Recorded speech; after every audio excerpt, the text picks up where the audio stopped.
Olá e bem-vindos! Hoje a gente vai mergulhar num material que, olha, mudou a cabeça de muita gente sobre criatividade. São trechos do livro Roube como Artista, do Austin Kleon.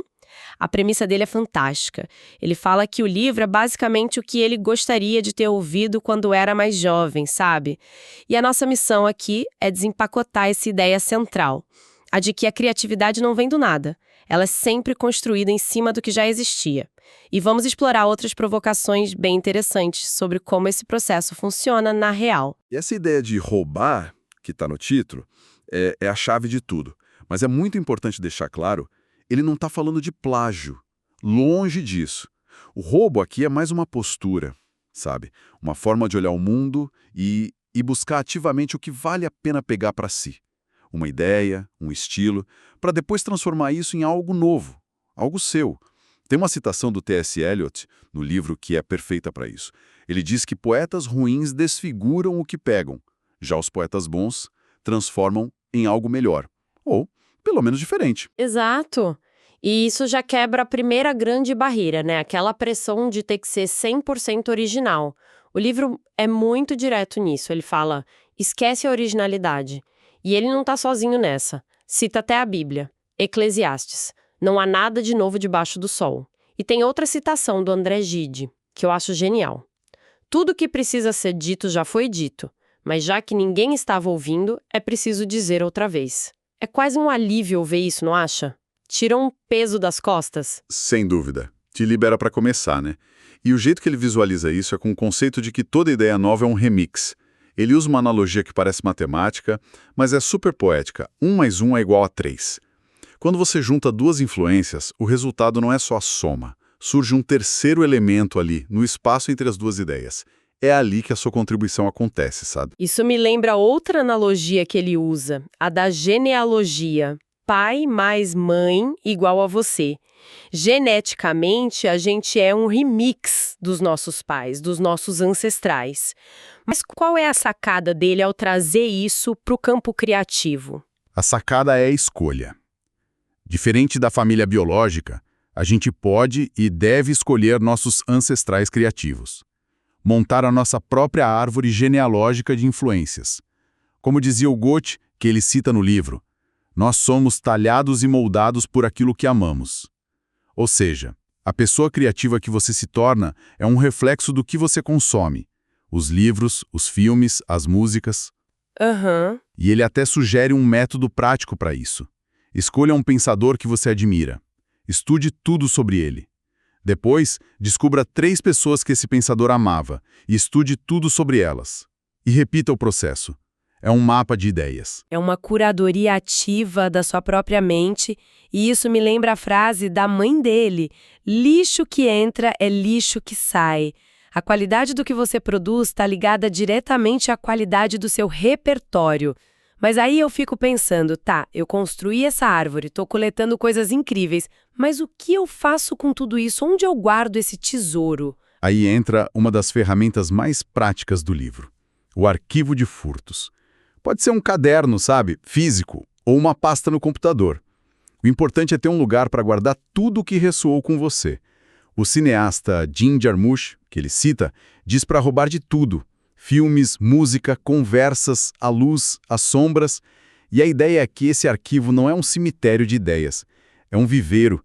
Você guarda para, no futuro, poder reanimar e combinar tudo isso nos seus próprios trabalhos. Essa ideia de colecionar é fundamental. Mas de que adianta ter um arquivo incrível se você nunca se sente pronta para usar, né?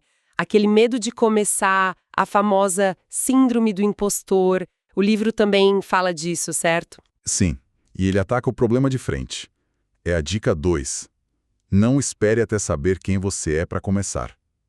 A síndrome do impostor assume que existe um eu ideal, pronto, que você precisa descobrir antes de agir. O Kleon vira essa lógica de cabeça para baixo. Ele diz que você descobre quem você é através do fazer. O trabalho vem primeiro. E é aí que entra o famoso finjo até conseguir. Ele dá 2 interpretações e a segunda é muito poderosa. A primeira é finja ser algo até se tornar. A segunda é finja fazer algo até você estar de fato fazendo. O movimento vem antes da motivação. Ele até usa o exemplo da Patti Smith e do Robert Mapplethorpe, que basicamente atuaram como artistas em Nova York. Eles se vestiam como artistas, falavam como artistas, até que um dia as pessoas olharam e eles eram artistas. E o fascinante dessa história é que eles não estavam plagiando a arte de alguém, estavam copiando o processo. É o que o livro chama de engenharia reversa do método, não do resultado. E isso nos leva à diferença crucial entre cópia e plágio. Copiar, para aprender, é fundamental. É como desmontar um motor para entender como ele funciona. Você não está roubando o motor, está absorvendo o pensamento por trás dele. Exato! Você copia o método para encontrar sua própria voz. E o livro diz que essa voz única muitas vezes nasce da nossa incapacidade de fazer uma cópia perfeita.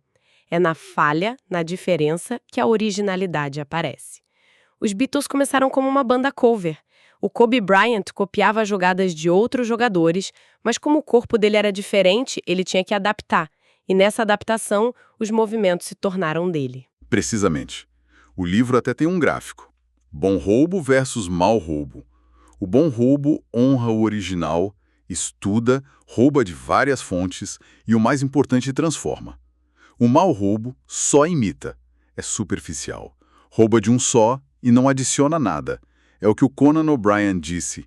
Ele tentou ser o David Letterman e falhou. E nessa falha, ele se tornou Conan O'Brien. A cópia é o ponto de partida, não o destino. Ok, então o processo envolve essa cópia inteligente. Mas, na prática, para gerar ideias, o livro dá uma dica surpreendentemente analógica. Use suas mãos. Confesso que, vivendo na frente de uma tela, essa é a que mais me desafia. Por que essa ênfase no manual? Porque o computador, segundo ele, é uma ferramenta de edição, não de criação. Ele nos deixa perfeccionistas muito cedo. O cursor piscando, o botão de delete, a gente já quer julgar a ideia antes dela nascer. O trabalho manual, rabiscar, recortar, colar, é bagunçado. Ele permite o erro, a exploração. Tem uma citação ótima da cartunista Lynda Barry. Em nossa era digital, não esqueça de usar suas digitais. E a solução prática dele é ter 2 mesas de trabalho, né? Uma mesa analógica, sem eletrônicos, só com papel, caneta, post-it, onde a bagunça é bem-vinda, e uma mesa digital, com computador, para a etapa de refinar, editar e publicar. Essa separação física cria uma separação mental, certo? Exatamente. Um espaço para o caos e outro para a ordem. Tentar fazer os dois ao mesmo tempo no mesmo lugar é receita para bloqueio criativo. O ato físico de manipular objetos ativa partes diferentes do cérebro. Como ele diz, a arte que vem só da mente não é nada boa. É preciso envolver o corpo no processo. Tá, então o processo tem essa bagunça analógica, tem a cópia como aprendizado, mas como isso se encaixa no dia a dia? Parece que exige uma dedicação total. Como o livro concilia a vida criativa com, sei lá, a vida real, com boletos e rotina? Ele faz isso defendendo a importância de projetos paralelos e hobbies. Tem uma citação da designer Jessica Rich no livro que é um soco no estômago. O trabalho que você faz enquanto fica enrolando é provavelmente o trabalho que você deveria estar fazendo para o resto da sua vida. A ideia é praticar a procrastinação produtiva. Ou seja, em vez de ter um único projeto e ficar travada, tenha vários. Quando se cansar de um, pula para outro. E muitas vezes a solução para um problema aparece enquanto você está se divertindo com outra coisa. O livro também defende algo que a nossa cultura de produtividade detesta: o tédio. O autor diz que tem as melhores ideias enquanto está passando roupa, uma tarefa tão monótona que a mente fica livre para viajar. Isso conecta com outro conselho poderoso. Não jogue fora nenhuma parte de si. A gente vive com essa pressão para escolher uma única paixão, né? Se especializar. O livro vai contra isso. Ele diz que seus vários interesses não competem. Eles conversam entre si. O próprio Cleon conta que voltou a tocar numa banda e isso melhorou a escrita dele. Criou novas sinapses. Por isso é tão importante ter um hobby de verdade. Algo que, como ele diz, apenas dá e não tira. Feito por pura alegria. Isso é muito libertador e nos leva a uma das dicas mais surpreendentes para mim. Seja chato. No mundo que glorifica o artista caótico, o gênio autodestrutivo, essa ideia soa quase errada, né? Como ele defende que a chave para a criatividade é uma rotina sem graça. Com uma lógica bem simples. Criatividade consome muita energia. Se você gasta essa energia com drama, com caos financeiro, não sobra nada para o trabalho. Por isso os conselhos dele são quase de mãe, sabe? Cuide da saúde, durma bem, organize suas finanças. E o mais polêmico, mantenha um emprego fixo. O emprego não é uma falha, é uma estratégia. Ele te dá rotina, segurança e, por incrível que pareça, liberdade para sua arte, porque ela não tem a pressão de pagar as contas. A rotina como a estrutura que permite a liberdade. Faz todo sentido.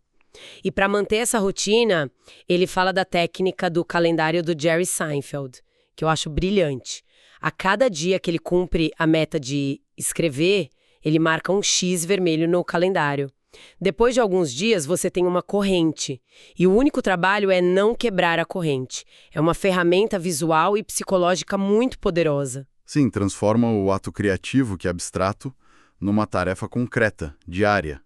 O trabalho criativo não é esperar a inspiração cair do céu. É sobre acumular esforço dia após dia. É sobre aparecer para trabalhar. A corrente te ajuda com isso. Certo, então eu tô sendo chata, tô mantendo minha corrente, fazendo o trabalho, mas qual o sentido se ninguém nunca vê o que eu faço? Como você sai da sua mesa e chega até as pessoas? O livro apresenta o que ele chama de fórmula não tão secreta para ser descoberto. E é brutalmente simples. Passo 1. Façam um bom trabalho. Essa é a parte difícil. Passo 2. Compartilhe com as pessoas. E hoje isso significa usar a internet. Um ponto muito legal que ele levanta é que ser desconhecido é uma vantagem. Quando ninguém está prestando atenção, você tem liberdade total para experimentar, para ser amador, sem pressão nenhuma. É a liberdade que vem das baixas expectativas. Uma ideia poderosa. E na hora de compartilhar, ele fala muito sobre comunidade, não é? Sobre como se comportar online. Exatamente. A dica 7 é: a geografia não manda mais em nós. A internet te permite encontrar sua tribo, não importa onde você esteja. Mas, ao mesmo tempo, ele lembra da importância de sair de casa, de viajar, de oxigenar o cérebro. E a dica 8 é a regra de ouro do mundo online. Seja legal. Fale bem do trabalho dos outros. Elogie. Se aparecerem haters, ignore. A energia gasta com eles é roubada do seu trabalho. E talvez o mais importante, cerque-se de gente mais talentosa que você. Para fechar, o livro nos deixa com uma reflexão sobre foco, que parece ainda mais relevante hoje. A última dica é que criatividade é subtração. O que ele quer dizer com isso? Ele quer dizer que, numa era de sobrecarga de informação, o poder criativo não está em adicionar mais coisas, mas em saber o que ignorar, o que deixar de fora. As limitações podem ser muito libertadoras. O exemplo que ele usa é o do Dr. Seuss, que escreveu Ovos Verdes e Presunto usando só 50 palavras diferentes. A restrição forçou uma explosão de criatividade. É um ótimo lembrete de que ter menos opções pode, na verdade, nos tornar mais criativas. Exatamente. E isso nos leva a uma reflexão final, um pensamento para quem nos ouve. Este livro foi escrito em 2012, sabe? No comecinho das redes sociais como a gente conhece hoje. A provocação que fica é: como essas ideias se aplicam agora? Hoje, a pressão para fazer um bom trabalho e compartilhar pode ser esmagadora, transformando hobbies em trabalho, processo criativo em conteúdo. A pergunta é: como as ideias de Cleon sobre generosidade, comunidade e, especialmente, sobre ser chato e proteger sua energia, como elas se sustentam num mundo onde o algoritmo muitas vezes recompensa a performance constante e não a criação metódica e focada? Fica a reflexão.